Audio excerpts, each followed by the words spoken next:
शिंगाडा हा गरोदरपणामध्ये कसा फायदेशीर ठरू शकतो, तर या काळामध्ये शिंगाडा खाणं हे अत्यंत लाभदायक ठरतं। शिंगाडा पचायला हलका आहे, शरीराला बल देणारा आहे।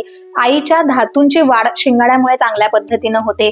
शरीरात कुठेही आग होत असेल, दाह होत असेल तर तो शिंगाड्यामुळे कमी होतो आणि शिंगाड्यामुळे आपल्या गर्भाची वाढ खूप चांगल्या पद्धतीने होते।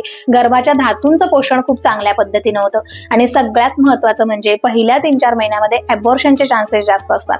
शिंगाडा खाल्ल्यामुळे त्यालाही प्रतिबंध येतो। शिंगाड्यामुळे कुठूनही रक्तस्राव होत असेल तर तो कमी होतो, तो थांबतो। त्यामुळे पहिल्या 3-4 महिन्यामध्ये शिंगाड्याचा समावेश आहारामध्ये करणं हे अत्यंत फायदेशीर ठरतं। मग तो कसा करावा, तर तुपावर शिंगाड्याचं पीठ भाजून घ्यावं, त्यामध्ये दूध घालून ते शिजवावं, साखर किंवा आवडीनुसार गूळ घालून त्याचा शिरा किंवा लापशी बनवून खावं किंवा शिंगाड्याचा लाडू करून मधल्या वेळेमध्ये जरी तो खाल्ला तरीही तो तुम्हाला हे फायदे देऊ शकतो। त्यामुळे या अवस्थेमध्ये शिंगाड्याचा वापर जरूर करा।